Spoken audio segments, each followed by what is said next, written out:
اب یہ دیکھیے کہ ڈاکٹر ہنٹر جو ایک انگریز آئے تھے، تو انہوں نے اورنگزیب عالمگیر سے ملاقات ہوئی تھی، اس زمانے کے آئے تھے یہ، تو وہ بیان کرتے ہیں، اب انہی کے کا میں ترجمہ عرض کر دیتا ہوں۔ اورنگزیب عالمگیر کی حکومت بنی ہے 1658 اور 1707 تک رہی ہے۔ نہ اکبر کا بیٹا اور نہ اس کا پوتا شاہ جہان بد چلنی اور بد اخلاقی کے اس طوفان کا مقابلہ کر سکا جو الحاد اور تشکک یعنی اسکیپٹسزم کی 3 نسلوں کے درمیان بڑھتا چلا آ رہا تھا۔ اکبر کے ایک بیٹے نے اپنے آپ کو شراب پی پی کر ہلاک کر دیا تھا، اور جب اس کی شراب بند کی گئی تو بندوق کی نالی میں چوری سے شراب منگوا لیا کرتا تھا۔ دلی کا وہ محلہ تھا جسے شیطان پورہ کہتے ہیں، اکبر کے زمانے کی یادگار تھا۔ بد چلنی کے سیلاب کے ساتھ توہم پرستی بھی آ گئی تھی۔ جادوگروں، رمال بھی ایک وہ ان کا فن تھا، کرامت کے دعوے داروں، دارالخلافہ یعنی دلی میں بھرا ہوا تھا یہ سلسلہ۔ مغل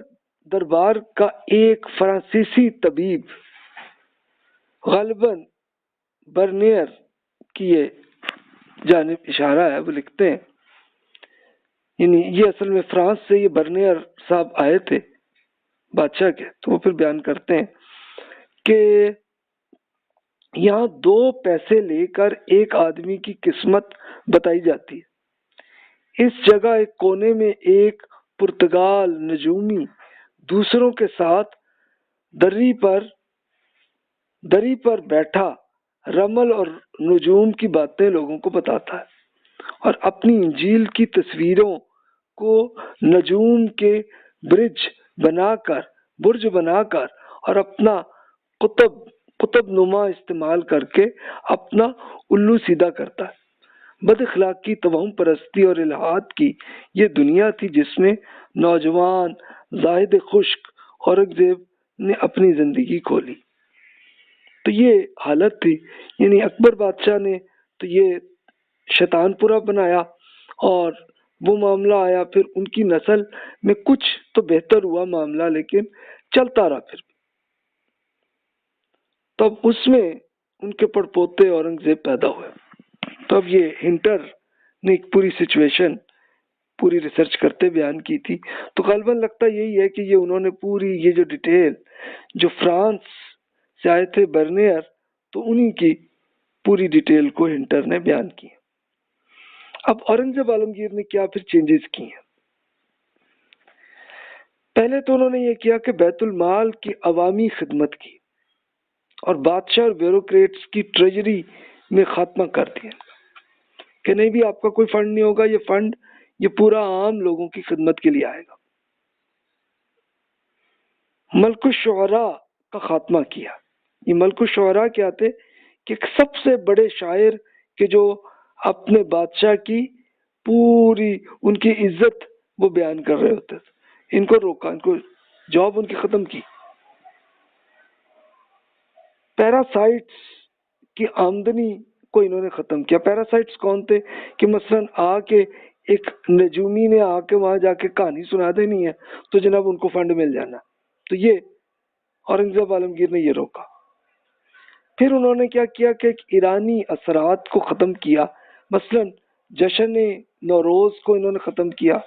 تابوت اور تازیوں کے جلوسوں پہ انہوں نے پابندی لگائی۔ جھروکا درشن کا خاتمہ کیا۔ جھروکا درشن کیا تھا؟ یعنی ہوتا یہ تھا کہ وہ اب یہ تصور بادشاہ اکبر نے بنایا ہوا تھا نا کہ بھی یہ اصل میں خدا کا خلیفہ، تو اب لوگ جو توہم پرست ہوتے تھے وہ کہتے تھے ہم ان کا درشن تو کر لیں، تو پھر وہ بادشاہ نے یہ رکھا تھا سلسلہ کہ ٹھیک ہے جی بادشاہ جو ہے وہ اس ٹائم پہ وہ درشن دکھائے گا تم، تو وہ اپنی اسی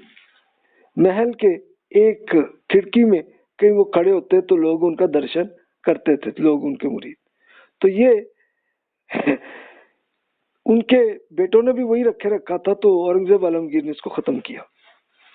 کمزور طبقات کی خدمت کے لیے انہوں نے غریب خانے، ہاسپٹل، سڑکوں کی مرمت کی، نئی سڑکیں بنائی، انہوں نے پل بھی بنائے، ہر منزل پر سرکاری سرائے کا مطلب ایک طرح کے اس زمانے کے ہوٹل، وہ بھی انہوں نے آفیشیلی بنائے تاکہ لوگ سفر میں آئے تو ان کو فری میں مل جائے۔ تو یہ سب انہوں نے یہ کیا سلسلہ۔ مساجد اور مندروں کے لیے وقف بھی طے کیا کہ جناب مسجد کو یہ فنڈ ملے گا، اس مثلا ایک دکان ایک زمین ایک سیٹ کر لی، یہاں سے جو پروڈکشن آئے گی مسجد کو ملے گی، اور یہ مندر کو اتنی ملے گی، یہ ملے گی اس، تو یہ انہوں نے کیا۔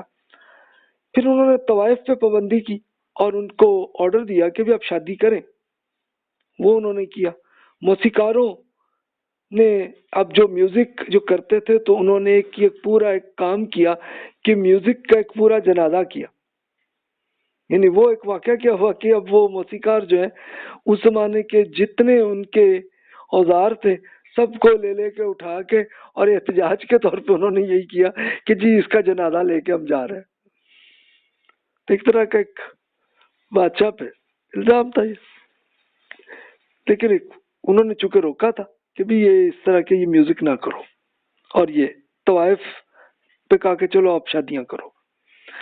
بچوں کو اغوا کر کے غلام بنانے والوں اور خسی کر کے خواجہ سرا بنانے والوں کے خلاف کریک ڈاؤن انہوں نے کیا، یعنی بہت سارے مختلف ایریاز کے نواب اور کئی راجہ یہ حرکت کرتے تھے کہ بچوں کو اغوا کر کے اور ان کو اپنا غلام بنا لیتے تھے، پھر خسی بھی کر دیتے تھے تاکہ یہی خواجہ سرا رہیں۔ تو اورنگزیب عالمگیر نے اس کو بھی روکا۔ شاہی خاندان کی تقریبات کا خاتمہ بھی کیا، کیونکہ اس پہ خواہ اتنا کیوں تم فنڈ اس پہ لگا رہے ہو، اور ساتھ ہی انہوں نے 80 ٹیکس کا خاتمہ بھی کیا کہ اس پہ کوئی ٹیکس نہیں ہوگا، سب چیز آپ پہ فری ہے۔ بادشاہی مسجدیں بھی انہوں نے بنائی مختلف شہروں میں، اور آ کے خود نماز جمعہ خود پڑھاتے تھے، اور پھر عوام کے لیے پوری آزادی ہوتی تھی کہ آپ جناب جمعے کے بعد چاہے آپ مسلمان ہیں ہندو ہیں، آپ جو بھی ہیں آپ آئیں ہمارے پاس اور آپ کا جو بھی ایشو ہے آپ بتائیں، تو وہ حل کرتے تھے۔ محتسب اور نمائندے کا ڈپارٹمنٹ بھی انہوں نے بنایا تھا، یہ وہ تھا ایک آڈٹ ڈپارٹمنٹ تھا کہ وہ اپنی پورے بیوروکریسی کو چیک کرتے ہوتے تھے، دیکھتے تھے، اور پھر بادشاہ کو رپورٹ کرتے تھے جناب یہ پرابلم ہے، اس کو یہ ٹھیک ہونا چاہیے، تو وہ کرتے تھے۔ پھر ہندوؤں کے معاملے میں انہوں نے یہ کیا کہ ستی کی رسم کا خاتمہ کیا، اور گورنرز کو آرڈر دیا کہ بھی گھر کی خواتین کے رویے کا خاتمہ آپ کریں، ان کو چینج کریں، اور زندہ جلنے سے ان کو بچائیں، ان لڑکیوں کو کہ جن کا یعنی شوہر فوت ہوئے تو ان کی ایک رسم یہی تھی کہ وہی اس کے ساتھ آگ میں وہ بھی مر جاتی ہوتی تھی، تو بھی ان کو کہا کہ ان کی آپ سمجھائیں ان کو اور وہ طریقے کو ٹھیک کریں۔ اچھا، پھر انہوں نے ایک بکس بھی لکھی فتاوی ہندیہ کے نام سے یا فتاوی عالمگیری، یہ لکھا ایک بڑے اسکالر شاہ عبد الرحیم صاحب، 1719 میں وہ فوت ہوئے ہیں، اور انہی کے بیٹے شاہ ولی اللہ صاحب، تو انہوں نے یہ پورا یعنی یہ اصل میں جتنے پالیسیز اینڈ پروسیجرز گورنمنٹ کے ہونے چاہیے تو یہ لکھے شاہ عبد الرحیم صاحب نے، اور اس کو بول کے بتایا ہوگا اورنگزیب عالمگیر نے، تو اس طرح سے یہ سلسلہ ہوا۔ پھر انہوں نے ایجوکیشن کا ایک سسٹم بنایا جسے درس نظامی کہتے ہیں۔